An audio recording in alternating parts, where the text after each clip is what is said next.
To most people, gender is often viewed as invisible when it comes to developing new technology.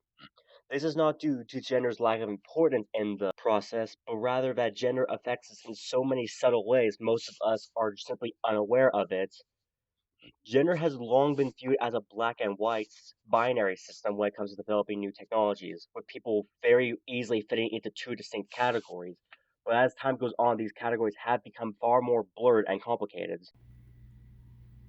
Understanding sex and gender was never a major concern in sociology until the late 20th century. In fact, scholars often disregarded gender as an important subject of study. Gender refers to more than just an individual identity and personality. It also refers to the cultural ideals and stereotypes of masculinity and femininity. For example, individuals may identify as both male and female, neither male or female, gender queer, gender fluid, or a variety of descriptions of personal gender identity.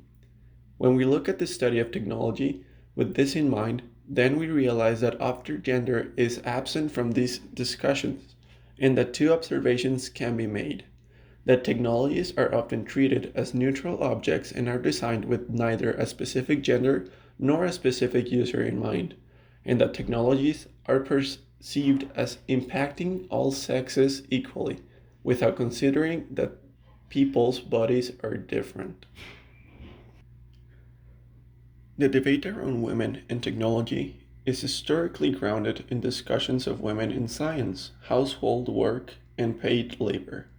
The women's liberation view advocates that technology can liberate women by supporting fertility choices, erasing the burden of household work, and creating alternatives suited for women. On the opposite side, the women oppression view states that women will be enslaved through these technological advances and will have fewer choices in general and become more reliant on the existing technologies.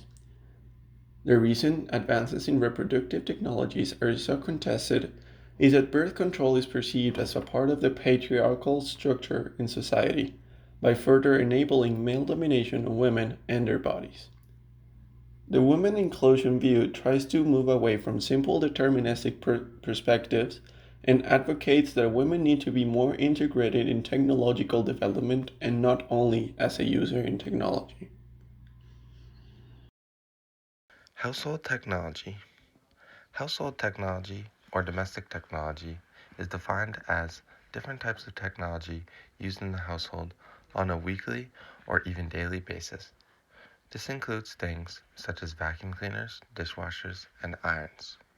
These technologies, Quanhaus says, are deeply interwoven into our lives, but particularly into the lives of women, and that although this is not seen as work, because it is not particularly highly physically demanding and goes unpaid, but it is still work. Wood Jackman says that culture sees men as the user and repairer of machines, while the role of women is that of only the user. Even though, through the years, the notions of gender have changed, studies show women continue to do most of the housework, as men do non-routine tasks such as lawn mowing and car repairs. Gender and IT use. Since the introduction of the World Wide Web in 1994, there has been an intense ongoing debate on how men and women use and make sense of the internet differently. This debate intensified when women went to social media using the MeToo hashtag to express outrage of sexual harassment at the workplace. As a part of the many movements just like this, critics have emerged around how the internet, mobile technologies, and gaming apps all reflect an assumption of gender. Studies show that in the 1980s to 90s, women were the primary users of computers in the workplace and often responsible for most, to if not all, data entry and processing.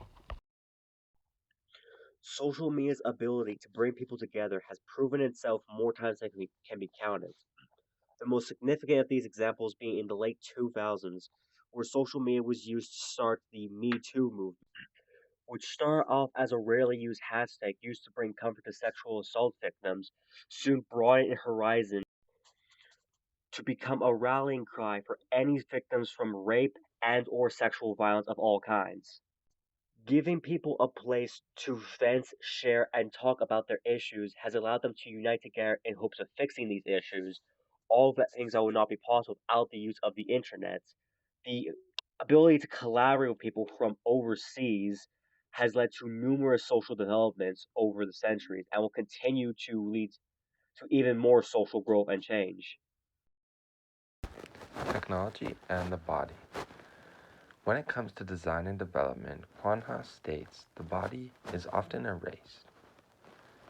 But she also states that bringing the body back into discussion for technology is relevant for three main reasons. The first is the technology interacts with the body a lot, and the two often become closely entangled. The assumption that the body can be erased is problematic simply because not all bodies are the same. The final reason is technology does not determine the body. Often, assumptions of technological determinism are responsible for the neglect of body consideration in technology. This can relate directly back to gender, as men and women on average are very different in size and shape, so erasing the body can be problematic. The topic we've covered today is a very complicated and even somewhat arbitrary subject, as becoming more and more so, as gradually humans evolve beyond our currently assigned boxes, and as such is getting more and more critical for technology to be more inclusive to match a changing world. As we discussed, technology designed with only one gender in mind can cause cultural stagnation as well as slowing down social changes. Going forward, as the lines between these boxes begin to blur, the information in this presentation may become more important or maybe even become irrelevant.